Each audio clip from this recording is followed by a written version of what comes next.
What was your fuck it, done helping others moment? I posted a futon on Marketplace and the first person that hit me up gave me a sob story about needing something for their kid to sleep on. I was only asking $20 for it, but they asked if they could get it for free. My wife and I agreed to give it away, so I took it to our meeting spot at Home Depot. 2 days later this guy had the futon posted in Marketplace asking $50. My wife and I Facebook stalked him and his wife, and every time they posted it, we would hijack the listing letting everyone know the story of how they got the futon. I don't give shit away anymore, no matter the story they give me. I had a pickup truck, and anyone with a truck knows that means all of a sudden everyone and their cousin that is moving wants help. I'm fine with that. I had ground rules, and I didn't stray from them. You pack the shit, I just put it in the truck and move it to the new place. You tell me where the box goes, and once it's down that's the end. Got a lot of pizza and beer, and cash back in the day. But no, that's not the direction of this story. I had an old acquaintance from school. We weren't close, in fact he was a bit of a bully, but he seemed chill enough almost 15 years later. He asked me if I still had a truck, and if I could tow his car someplace. I said sure, throw me a couple bucks and rent a trailer and I'm your guy. Have the rental arranged, and I'll show up with a hitch and we're off to the races. I told him here that I work midnights, and I'm gonna be tired, so the faster it's over the better for me. Well, I showed up, and he didn't have the trailer. Okay, fine. We go get the trailer, and head over to his place. We get the car in, it's all dandy. I ask where we're going. We're going 2 hours away. Okay, that sucks. Just gonna race the car at the drag strip 2 hours away, do a couple runs and we'll head back. My phone died, and my truck didn't have a clock. Fuck. Hess off racing his shitbox, and I can't find him anywhere. I finally managed to find him, had to be 4 hours later, and tell him it's time to go. He says sure, just one more rip up the track. Fine. He disappears again, can't find him.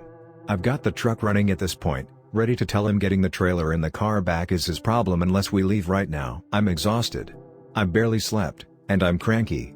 I see him flashing a big huge wad of cash. I think, well, at least I'm gonna get paid a decent chunk for my efforts. We get the car loaded up, and head back the 2 hours to our city. Drop the car off, drop the trailer off, and drop him off. He says thanks, and gives me $10. I'm astounded. I tell him dude, this doesn't even cover gas. It was supposed to be a half hour, and it was pretty much all day. He goes well, it's all I've got on me, sorry man. And that was the last time I ever hauled a car. Fuck that guy. God, just typing this out made me pissed off. Was donating baby/toddler clothes to a mom in need through one of those Facebook donating pages. She didn't have a car, I did, so I drove 30 minutes away to deliver the stuff all for free. Got in a bad accident less than 5 blocks from her house. So I texted her to see if she could come get what she was able to because my car was totaled. She wouldn't walk the 4 blocks, then reported me to the group and got me kicked out for not following through. I ended up with a fractured sternum. Yeah, fuck that shit, never again. I'm a teacher. A parent of a former student contacted me in an emergency situation, couldn't afford to pay bills, and needed help. She was super helpful to me in my first year teaching, so I asked friends and family to help out and raised her about $2,000. Never again. She has contacted me every few weeks since then, always with a new reason why she needs more money, and when I offer food and clothing resources, she refuses it. It has placed me in such an awkward situation and I regret ever trying to help her out in the first place. Met a guy who had hit a rough patch. We had great chemistry and he made me laugh, the bar was so low. He gave me a sob story of why he was getting kicked out of his communal house and I offered to let him stay with me because I live alone and have my own place. Huge mistake. He hadn't hit a rough patch, he was the rough patch. Barely paid for anything and would get wasted while I was at work and be a total asshole when I got home. Got fired from his job, ate all the food I'd buy and make excuses as to why he hadn't found another job yet. The absolute kicker was when I went home for my nana's funeral, he treated it like a mini vacation in my place. Invited friends over, played music so loud the cops got called, and when he was supposed to pick me up from the airport, he was wasted at someone's house at 8 a.m. Never felt better than the day I kicked him out. No more financial and emotional abuse. Finally felt like my place was mine again. I've learned an expensive lesson. Don't help people that won't help themselves. When nothing is their fault, there's a serious issue. Run fast and far. I have neighbors across the road who we extended ourselves to help out because they had young kids and seemed to be struggling. Well, they were really starting to take advantage to the point where we couldn't walk out of our house without them literally yelling for us because they needed a phone, a ladder, money, someone to drive them somewhere, diapers, our Wi-Fi password, our wood, etc. etc. This started happening every day and multiple times a day. It became ridiculous and oppressive. They have since pulled that shit with everyone else on our road, wearing out one generous person after the other. Once you realize people are merely moochers and are content to remain so, that's when you're done. I was walking to a concert in downtown Chicago in late November. This happened on North Dearborn right in the Loop. If you've never been to Chicago, it's one of the nicer parts of downtown. It was a cold night, so I was walking with both hands in my pockets and a cig in my mouth. I was approached by a younger dude, who didn't appear to be homeless immediately as he was dressed semi-decently and didn't reek or anything. He asked me if he could bum a cig. I was in a good mood going to the concert, so I said sure and gave him one, along with my lighter. He handed me my lighter back and I expected he would keep walking on, but he matched pace with me and asked how I was doing. I told him fine and asked how he was doing. He said he's just trying to make it out here. I thought here we go. He asked me for money because he said he hadn't eaten all day. Now I had about $200 in cash on me, mostly in 20s. I had maybe a couple smaller bills, so it's not like I couldn't give him money. But I didn't want to pull out a wad of any size in front of a guy I don't know on the street. And people can judge me or whatever, but I'm not in the habit of giving money to homeless people, but I always try to treat them with respect and dignity. I politely told him sorry man, I don't have any cash. He got kind of angry at that point, and launched into a guilt-trippy tirade for the next half block or so about how nobody has any compassion anymore and sometimes people just need a little help. I didn't say anything in response. Truth be told, I started to feel kind of bad for him. What he said is pretty true. A lot of people aren't willing to help other people and sometimes people really just are down on their luck. I was second-guessing my decision to turn him down until we reached the next intersection. I was going straight and he cut to the right. I had to stop for the crosswalk, and I watched him get not 5 steps away from me before he took the cigarette I gave him, that he'd barely sucked on because he was too busy yelling at me, out of his mouth and threw it on the ground. He then proceeded to walk right up to another dude and start talking to him. Maybe I didn't help him much per se, but if he was as down on his luck as he wanted me to believe, he would have been burning the filter on that thing before giving it up. I instantly felt vindicated.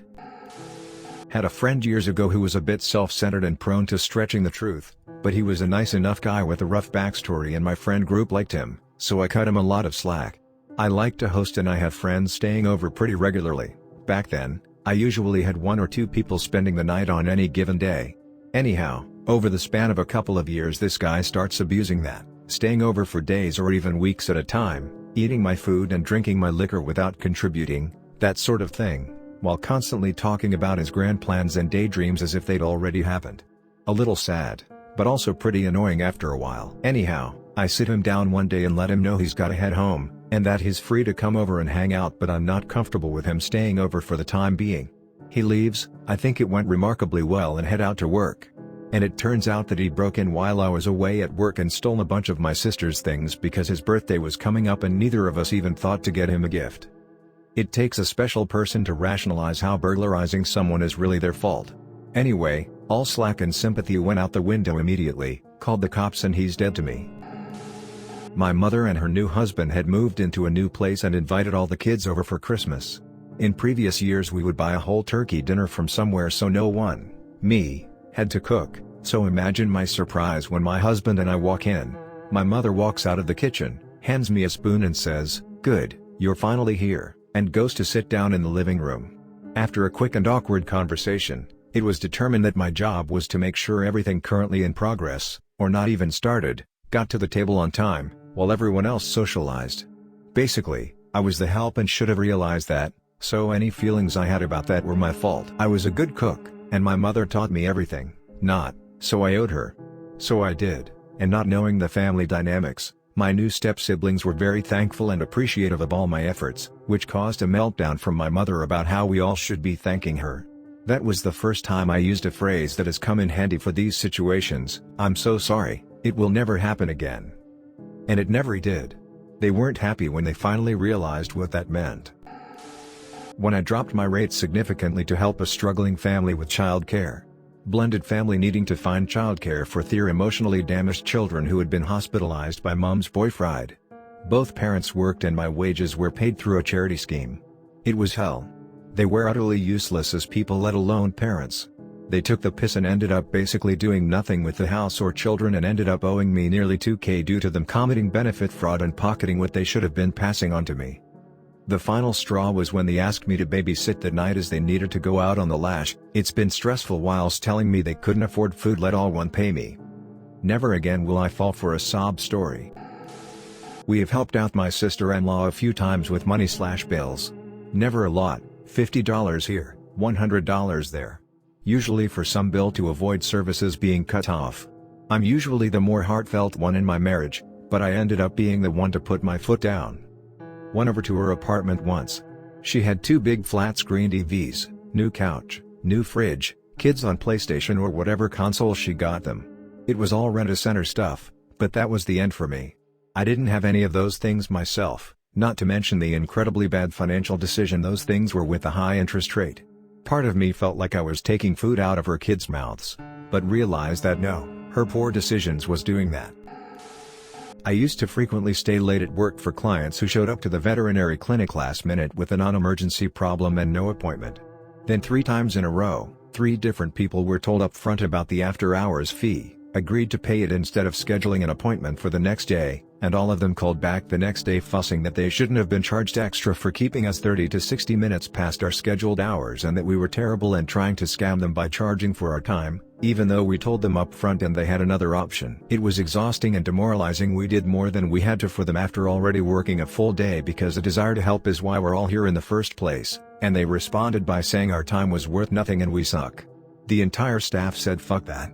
Now, unless it's a literal life and death situation, if we can't fit someone in before closing and they didn't have an appointment, it's a firm no. I'm in this profession to help others and I still work late for real emergencies when they happen or if an appointment runs longer than expected, but I'm done sacrificing my personal time for entitled people who don't actually need it. I was working at a fast food place when I was a student. I usually did overtime to help everyone clean up and close the restaurant until about 1 a.m. because we were so understaffed. I guess people got used to me staying late because one night when I was supposed to finish at 11, I overheard some of my colleagues, the stereotypical mean girls, say how bad the clients had cluttered everything tonight and how it was going to be a mess to clean up. Then they say, but hey, me, is gonna stay late tonight again, let's leave it to her, she always does the cleaning anyways, followed by laughing and some bitching about me. That night I clocked out at 11 after doing all of my tasks at the counter and left.